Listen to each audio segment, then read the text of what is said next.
तो मोदी और पुतिन की दोस्ती के किस्से आपने खूब सुने होंगे। बड़ी खबर है, पीएम मोदी की पुतिन ने की है जमकर तारीफ। उन्होंने कहा है कि मोदी की गारंटी भारत के विकास की गारंटी है, कोई मोदी को मजबूर नहीं कर सकता है।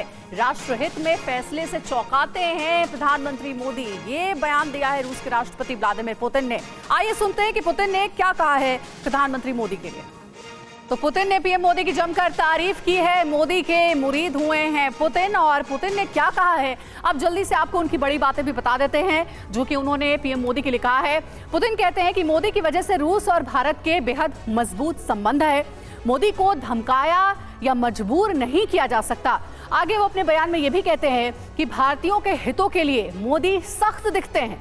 मोदी के राष्ट्र हितों के फैसले मुझे कई बार चौंकाते हैं। विदेश नीति को जब सवाल लेकर पूछा गया तो उन्होंने कहा कि भारत की विदेश नीति की भी बहुत तारीफ की है। व्यापार पर भी बयान दिया। भारत रूस का कारोबार लगातार बढ़ रहा है। तो ये व्लादिमीर पुतिन का बयान था भारत के प्रधानमंत्री नरेंद्र मोदी के लिए।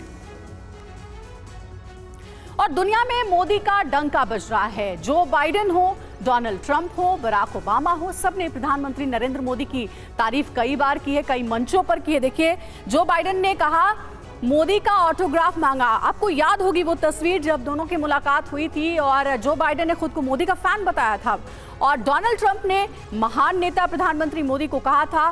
बराक ओबामा ने भी बयान दिया था, उन्होंने पीएम मोदी के लिए कहा था रिफॉर्मर इन चीफ। तो ये बड़े बयान दिए गए थे दुनिया के ताकतवर नेताओं की ओर से। वहीं अगर एंथनी एल्बनीज की बात करें तो उन्होंने मोदी को बॉस कहा था। जॉर्जिया मेलोनी की बात करें तो दुनिया के सबसे प्रिय नेता पीएम मोदी को बताया गया था।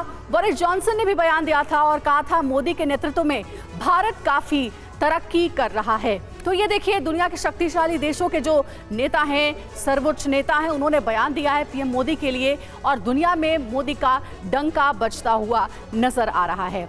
अब चलिए खबरों में आगे बढ़ते हैं और अब वॉर जोन से आ रही खबरों का रुख करेंगे। दो जंगी मोर्चों के बीच रूस ईरान अब साथ आ गए हैं। मॉस्को में पुतिन और रईसी की मुलाकात हुई है। दोनों नेताओं ने अमेरिका को टारगेट किया है और पुतिन ने गाजा जंग को अमेरिकी विफलता बताया है। रईसी ने अमेरिका को नरसंहार का जिम्मेदार बताया।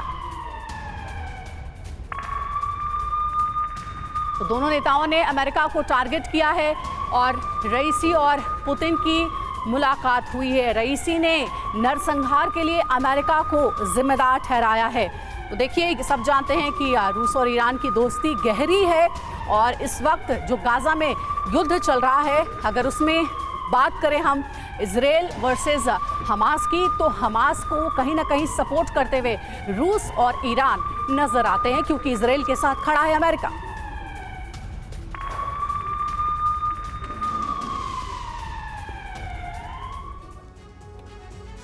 रूस और ईरान अब साथ आ गए हैं। क्या अब आगे महाविनाश होगा? पुतिन रईसी की मुलाकात हुई।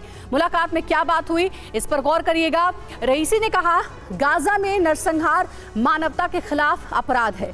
वहीं गाजा युद्ध पर अमेरिका को लेकर उन्होंने कहा कि ये युद्ध जो है वो दरअसल अमेरिका की वजह से हो रहा है। पुतिन ने बयान दिया अमेरिकी कूटनीति की विफलता में गाजा जंग चल रहा है और गाजा जंग क्षेत्रीय मुद्दा नहीं है बल्कि मानवता का मुद्दा है। ये बड़ी बातें कही गई हैं। साथ ही पुतिन रईसी की मुलाकात से अमेरिका की जो टेंशन है वो बढ़ती नजर आ रही है। दोनों की मुलाकात पर अमेरिका की नजर रही। पुतिन और रईसी के निशाने पर अमेरिका रहा। दोनों की मुलाकात पर अमेरिका ने चिंता जताई है।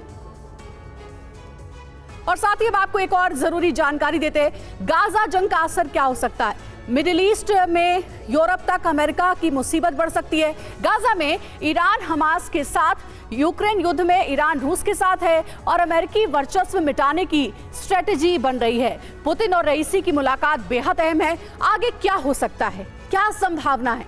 रूस यूरोप में अमेरिका की चिंता बढ़ा सकता है। साथ ही जानकारी है कि ईरान मिडिल ईस्ट में अमेरिका को कमजोर भी कर सकता है।